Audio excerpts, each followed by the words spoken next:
Manoj. I am studying 8th class, JPHS V Kanuru. చిత్తడి భూముల పరిరక్షణ దినం ఫిబ్రవరి 2న ప్రతి సంవత్సరం పాటించడం జరుగుతుంది. ఈరోజు మేము ర్యాలీ నిర్వహించాము. మా గ్రామం చిత్తడి భూముల ప్రాంతం కనుక మేము చిత్తడి భూములు, మడ అడవులు ప్రాంతానికి వెళ్ళి పరిశుభ్రం చేశాం. గ్రామంలో గల రైతుల 5 కుటుంబాలను కలిసి రైతులకు సలహాలను ఇచ్చాము. ఎనర్జీ సేవింగ్స్ మరియు వేస్ట్ టు వెల్త్ కార్యక్రమాల కోసం 5 కుటుంబాల ప్రజలకు వివరించాము. వెట్లాండ్స్ చిత్తడి నేలలు, తడి నేలలు మరియు బురద నేలలు వంటి కాలానుగుణంగా నీటిలో కప్పబడిన ప్రాంతాలు చిత్తడి నేలలు. ఇవి సహజమైన లేదా కృత్రిమమైన, శాశ్వతమైన లేదా తాత్కాలికమైన, తాజా మంచి నీటి లేదా ఉప్పు నీటిని కలిగి ఉన్న బురద నీటి ప్రాంతం చిత్తడి నేలలు. లోతట్టు నేలలు, నదులు, వాగులు, సరస్సులు. సముద్ర చిత్తడి నేలలు, సముద్ర ప్రాంతాలు, జలసంధి, సముద్రగడ్డి, పడగపు దిబ్బలు, రాతి, గులకరాళ్ళు, నది ముఖద్వార ప్రాంతాలు.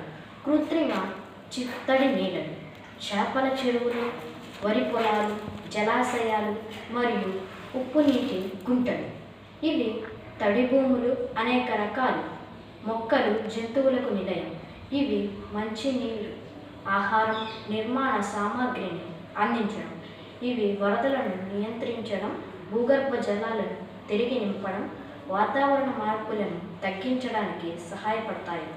తడి భూములను ఎండబెట్టడం, తవ్వడం వంటి మానవ కార్యకలాపాలు తడి భూములు విస్తీర్ణత మరియు నాణ్యత క్షీణతకు దారితీశాయి.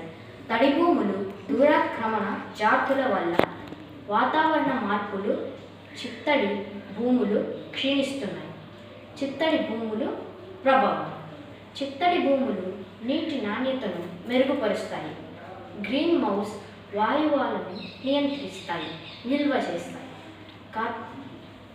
కార్బన్ డయాక్సైడ్ కూడా విడుదల చేయగలరు. చిత్తడి భూములు అనేక అంతరించిపోతున్న జాతులకు నిలయాలు. తడి భూములు వరదల నుండి రక్షించడంలో సహాయపడతాయి. తీర ప్రాంత కోతను నియంత్రిస్తాయి. వినోదానికి అవకాశాలను కల్పిస్తాయి.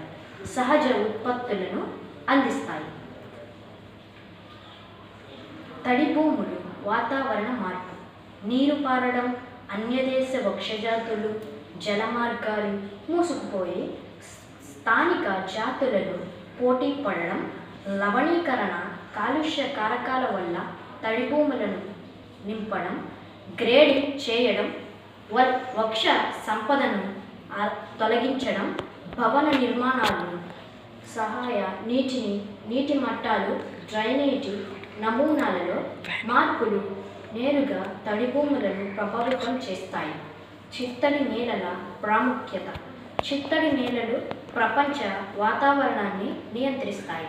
జీవ వైవిధ్యం ఉంటుంది, మంచినీరు ఉంటుంది, భూగర్భ జలాలను పునరుద్ధరించబడతాయి, వరద నియంత్రణలు జరుగుతుంది.